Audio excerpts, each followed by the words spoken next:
Cheney Farms in Brookfield, and Paul Benjamin from right here in town, who will be presenting in a couple of minutes on the improving fruit production of your fruit trees. But before we get going, and as a reminder of next month's opportunity, on April 15th, Ron Statcher will be here providing safe food background. Also here will be members of the Worcester County Ag Commissions who have actually asked us to hold a second food safety presentation. So Ron has graciously agreed to redo this presentation on April the 15th, 6:30 in the town hall. And on May 20th, Kate Barkey of Department of Conservation from the state will be here. She's a forester for this area, and she'll be talking to you about woodlots and those that have woodlots and what they might want to do with their woodlot. So without further ado, we'll move to David and Ron. Paul. Paul. And we'll get going. Thanks, Al. Well, okay, great. It's that time of year again, folks. You might look out the window and think it's January, but it's March and pruning time again. We've done this a couple of times, demonstrating for the town. But as somebody already said here, what we did last year, the tree has grown in, and we got to do it all over again. So that's why we're here giving the demonstration. This year we got something a little different. We're going to have a contrast between what us homeowners do and what the professionals do. Because us homeowners, we have to admit, kind of play at it. And what we're looking for is a little different than the commercial guys who have to make a living at it. So I think it'll be helpful because it shows really what we ought to be aiming at, even though we're not quite courageous enough to go as severe as they do in their pruning. But so let me just turn your attention to the handouts. The handouts kind of is just a summation of what I've done in years past. A very simple, this is from the Arbor Day Foundation. It kind of, they tell you there that you don't want to prune off any more than a third of the tree, at least for us homeowners. If you're making any big cuts, always leave a shoulder, and then you'll see down in the detail here how to actually make your cuts so that they're on a slant and you're leaving about a 1/4 inch above the bud. And then on the back side, if you don't remember anything else from tonight, you're not going to hurt your tree. You'll do nothing but help it by remembering these things. You go in and you look at a tree, you're going to be cutting the branches that are crossed, touching each other, rubbing each other. You're going to be taking out dead and diseased. Take out the weak V-shaped crotches, take out the suckers that are growing up from the ground, water suckers that are growing up from the root system. Anything broken, water suckers that are growing on the branches. So that's really what this handout is, so you can take it home. Very simple to remember. If you just do those things, you'll be helping your tree immensely this year. And then you can graduate from there to go on, build scaffolding and build fruit production, which we talked about before. But the best way to do that is getting yourself a good book. And I've got 4 good books up here on pruning. A lot of them available. Of course, a lot of information online now. But nothing like a book. Take the book out with you, and it'll tell you specifically for each tree what you ought to be looking at. So that's the basics. And then the tools, you got hand pruners, lots of different kinds of hand pruners for small branches. For bigger branches, you got loppers. So you're going to be looking for that. And then even larger cuts, you need a good handsaw. Now, this is the homeowner's version of the pruning pole saw. You've seen these, you can buy them, they're relatively cheap. They kind of work on a spring system. But we're going to have David Cheney come from Cheney Orchards, which most of you have probably been to or been by. And he's going to show you a whole different way. And that's for the advanced, the way the commercial guys do it. He's got a whole different kind of set of tools. But he's doing basically what we're doing, but honing it to a level where they can actually make a living at it. So I'm going to turn it over now to David and let him give us a demonstration of a commercial version of what getting fruit off trees is all about. Thank you, Paul. So let's give him a hand.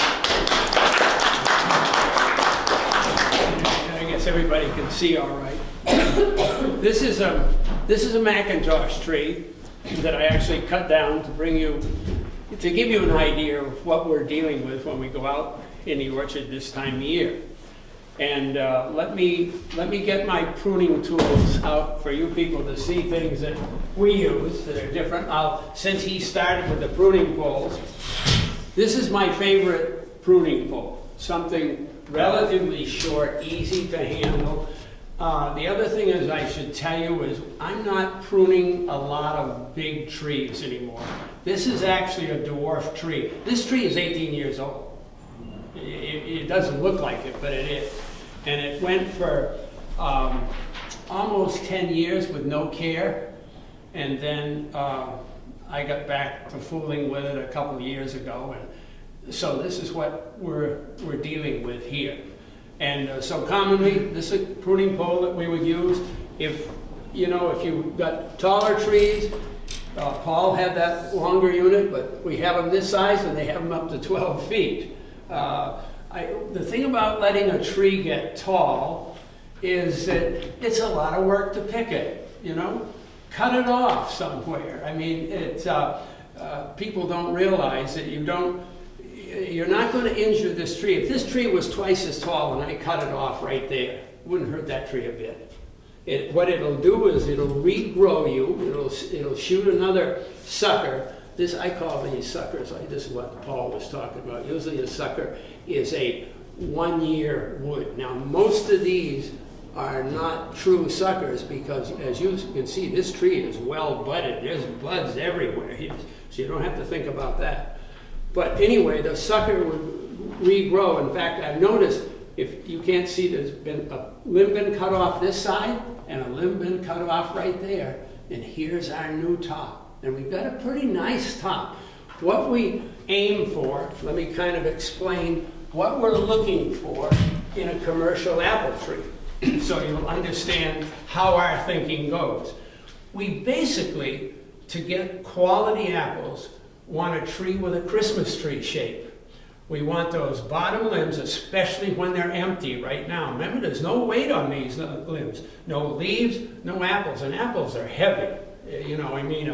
A bushel of apples weighs 40 pounds.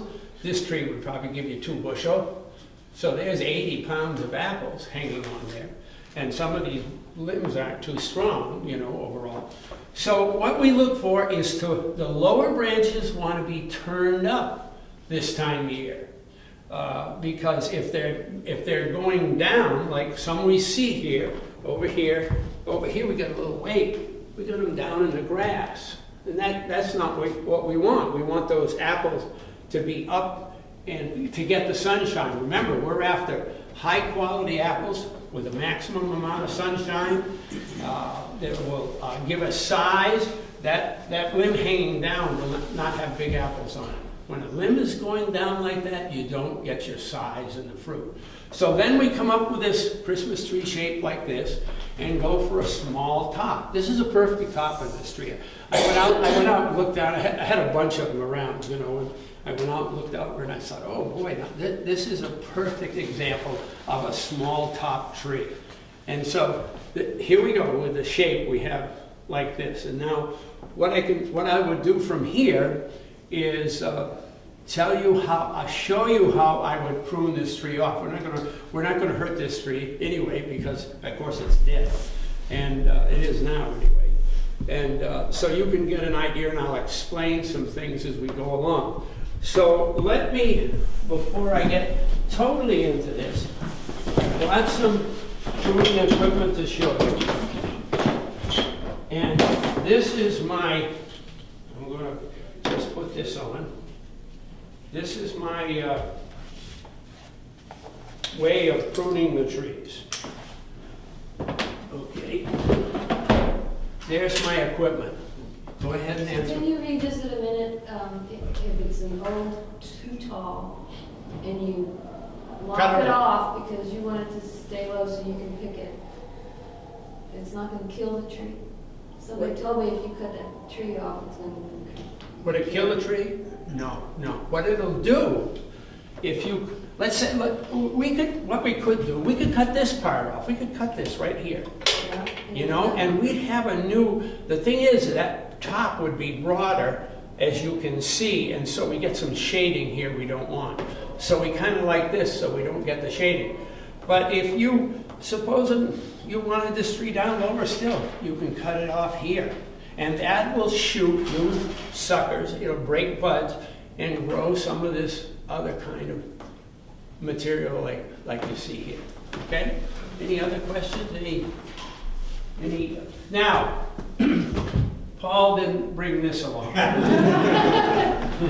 But in orchards where you have bigger trees, this is a good tool because there'll be limbs that you'll want to cut out of that interior part of that tree. I mean, as you get experienced, you know, that you'll want to take those limbs out to open up the tree. And this is a good way to do it. We used to, when we were pruning, the guys were climbing trees and so on, we had a crew, we'd hand the saw up to them, and this time of year, of course, you drop it back down in the snow, you know, kind of thing. And that's what we would do. So I brought this along, everybody knows what this is, but it's a good tool to use. Now, Paul showed you clippers. We have the same kinds of things. I am not a fan of clippers like this. And I tell you why, is it when people are speed pruning and so on, they would tend to come in here and cut this limb off like this, or make a cut like that, instead of kind of thinking about cutting back to, most commonly, in picking how you cut back to another limb, cut back as close as you can to equal size. So if we were going to cut this off, we go back to here. And we don't mind that this is going up in the air because here's our fruit coming on this. Go pull it open. The reason, you know, see how this tree lays out like this? That's because it's had apples on it. The apples bring your tree down. Your trees that are upright that you see sometimes in people's yard. I look at them like they never had many apples on it because it never opened the tree up. The tree doesn't go back to what it was. So you want these limbs to kind of lay out there. So, all right? So that's another tool. Now, I'm going to go really modern here now. And this is something that the fruit growers haven't gotten into yet. And I don't know when they will do it, but where I'm getting older, and I admit it, this is electric pruning shears. Now, if you'll bear with me a minute or two here, it's a Chinese tool, and it's very strange because I can't flick the switch and turn it on. And so let me get this straightened out here. I'm going to wear it as a pack myself here, like this.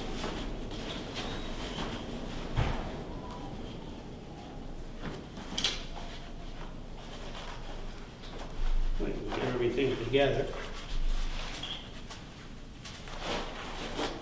I'm not usually talking to people when I do this. Okay, so this is the pruning tool. Now, the unfortunate thing about it is, and I'm hoping it's going to do it, is for some reason or other I can't flick a switch and start this. And I've got to fool with it a little bit to get it started. I have no idea why, but it is something about it that is like that. And as soon as we get it started, if you'll bear with me, I'll show you some cuts. If it doesn't ever open, I'll do it all by hand. But I think you'd get a kick out of seeing this. And then I'm going to shape this up quite a bit. I think you'll be surprised at what I take off.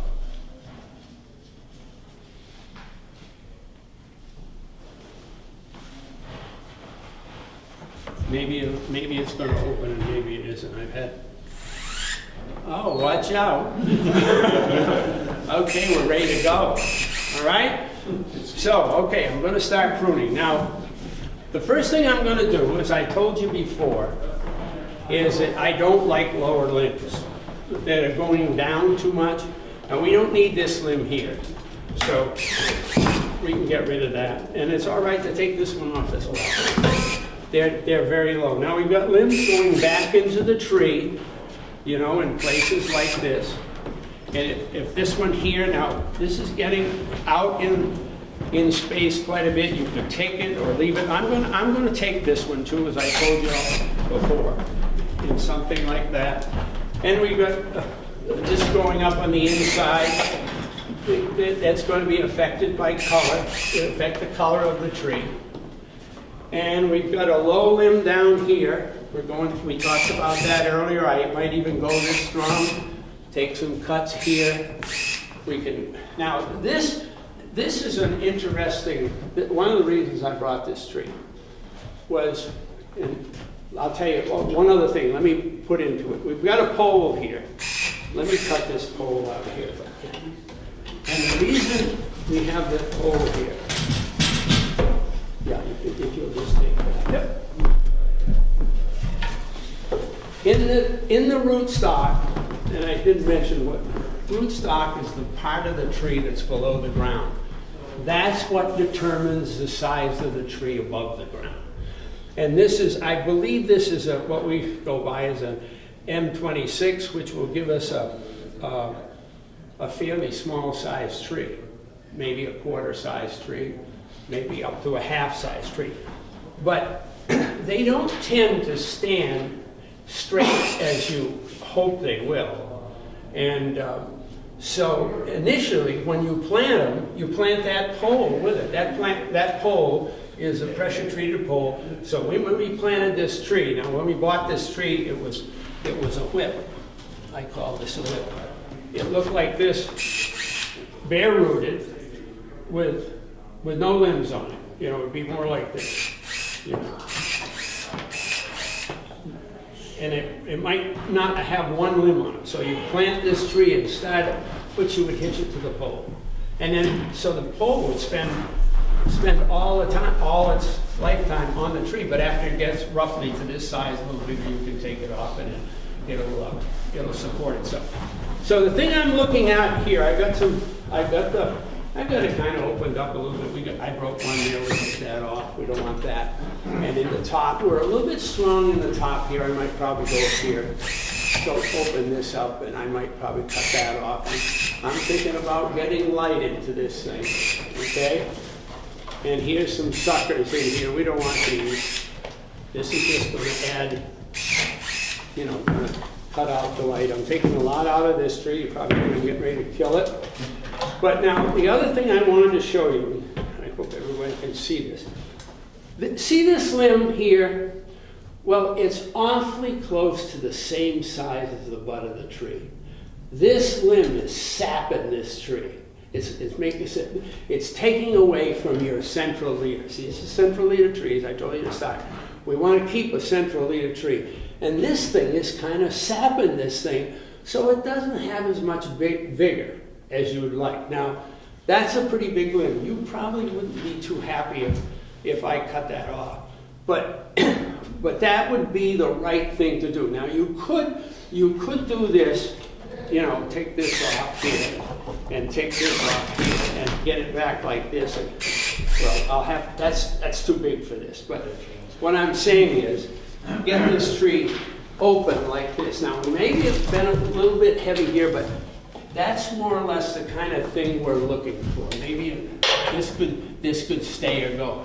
But this is what we're after for a good open tree. And the growth you see on here happened in a year's time, basically. I pruned this tree the last year, the year before. So this will give you an idea, hopefully, of the kind of things we do commercially to keep this tree. And this will have a nice crop on it. This will give you a couple of bushel. And but you'll have a lot of red apples if you want this one here. And so that's what you're shooting for. And the other question is, maybe another year you look at this, you want to keep this in mind because sooner or later this will want to come off the tree. I know it will, because it's sapping the tree blind. But if I cut it off here now, you think of it, oh, it's going to kill the thing. But I'm not going to. So any questions? Have I created any questions in your mind? Go ahead. The mesh there, what do you do with it? Excuse me? The mesh. The mesh. Okay, we have a rotary mower, and it's 10.5 feet. It's a wing mower, a big rotary. And when I'm pruning, see, I would kick the brush out of the tree that I'm working on like this, and the mower actually goes under the tree, and we just cut everything up. Just cut everything up. And it goes back into the ground, because handling brush is a real nuisance. You know, I mean, you get a lot. This is a very small tree. You can get a lot of wood from a big tree. So leaving it like that would be all right? Sure. You don't have to building cave? Oh, sure. But we'll mow it up for Yeah. for convenience. And in fact, what we do for mouse control is we put like Roundup around the base of the tree, because you don't want to give mice a condition around the base of the tree to live in. In fact, I saw trees up there this morning when I went up, trees like this, that the snow, you know, had been so deep. They not only had partially girdled the base of the tree, they were girdling the limbs that were in the snow. You know, it really is really messy. So those are the kind of things but they happen in orchard. You know, we have to deal with it. The way we deal with it the best is to keep the ground cover low all year long, relatively shallow ground cover, so it's not comfortable for the mice to hide in there. See, they like to get in the grass and hide in there. Any other questions? David, will Yes. any of those sprout? Excuse me? Can you root any of these trimmings? Could you grow them? It would be iffy whether you could or not. You could. I'll tell you one thing you could do. You can take some of those and put them in water, and they'll flower for you. Oh, You know, maybe they would go ahead and leave some and kick you but they out wouldn't flower. grow roots enough to I plant. don't, maybe with some rooting material or something, we don't usually fool with that, because what happens to the tree is they have a couple of ways they can do cleft grafting, where they split the butt and put in two bud pieces, like that would be down here. That's one way. And the other way is they take a bud off and put it in a T-shaped slice, and the tree will, the rootstock, this is the rootstock below the tree. The rootstock would continue to grow on one side, and the variety would grow on the other side. And when you got to the point, you just cut the rootstock piece off, and you have your variety. And so all the trees that we buy, now we buy whips, of course, we'll get 100 trees in one cardboard box. No dirt or anything. They're all budded, and we just stick them in the ground. The only thing is, remember, in a tree like that's dwarf like that, you got to keep the bud above the ground a little bit, because you don't want the stem to root, because that'll do away with the dwarfing. Yeah. It looks like black on that one part that was already cut off towards the top, Yeah. but you don't spray any of those other ones that you made? Natural healing, as long as it'll seal itself up around here. You didn't But paint anything right there? This doesn't mean anything. Are you concerned about that? Oh, I thought you put some No, tar in there. we wouldn't live long enough. You know, we're talking, like, this came out of relatively high density planting, and the trees are 5.5 feet apart in the row, 5.5 feet apart in the row, and 14.5 feet in the drive row. So they're fairly close together, with the idea that you don't turn the sprayer on and off or anything. You just spray. It's a wall when we do it. And we would have a wire running so that we could hitch these poles to it to support it for a period of time. But it's something you leave up there because it's expensive to do that.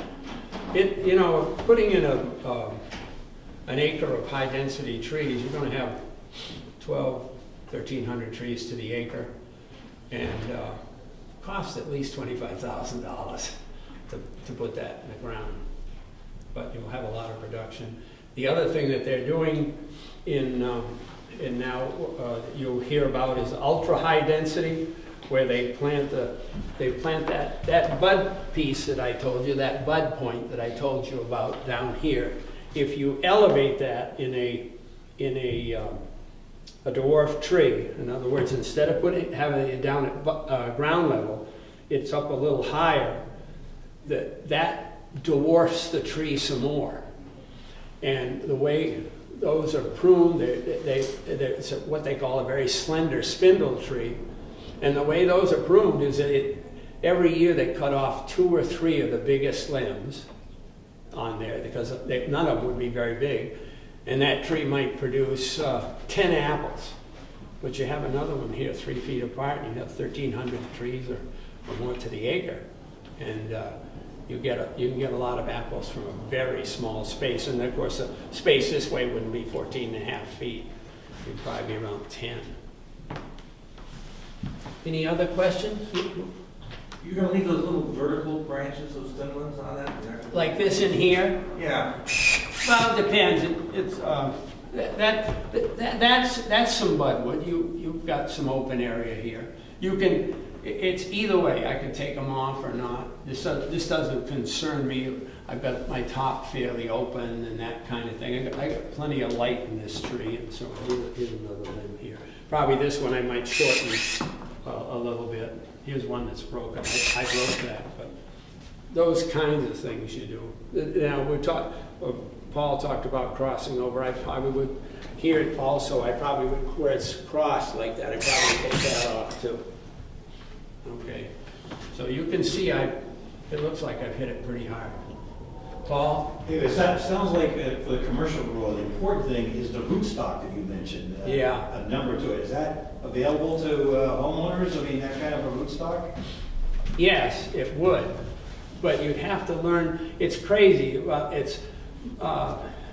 These are Malling Merton rootstocks, and then they have other ones, and they're all numbered, and you have the numbers. Like this is an M26.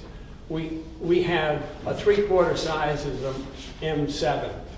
That's a 3/4 size tree, and the smallest ones are M9s.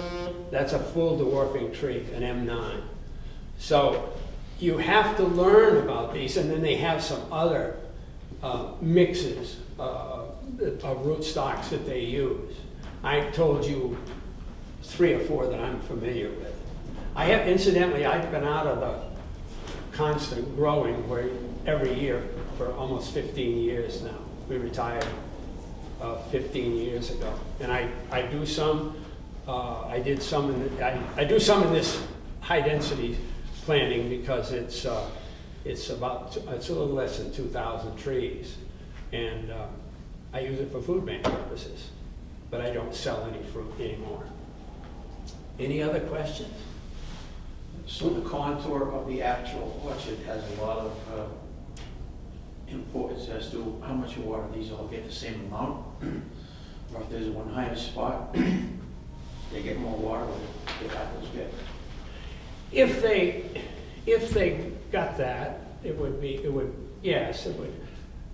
affect them some, but we don't do, in this part of the country, we have 45 inches of rain a year, on average, and that's very adequate. We fool with irrigating a couple of times when we've had some very dry times, and we couldn't see it didn't make any difference. Brookfield Orchards used to irrigate on a pretty regular basis. I don't think they do it anymore. Oh, no. No. There's nothing left of it. Yeah, and it's expensive.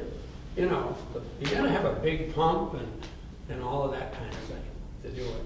Other questions? So if a homeowner wanted to buy some trees, Yeah. get some dwarf trees, where would be a good place to get good stock?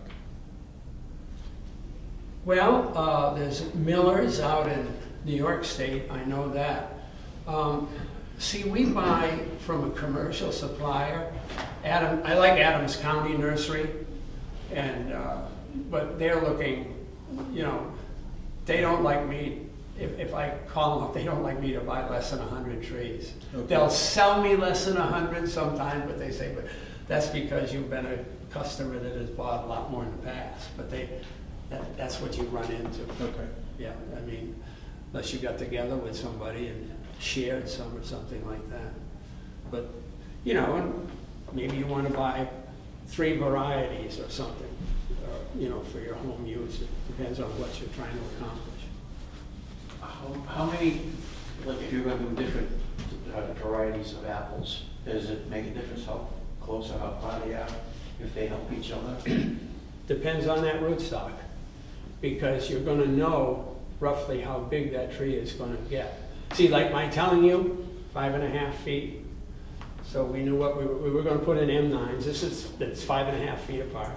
Those were M9s. So they were fully dwarfed, probably more so than this one.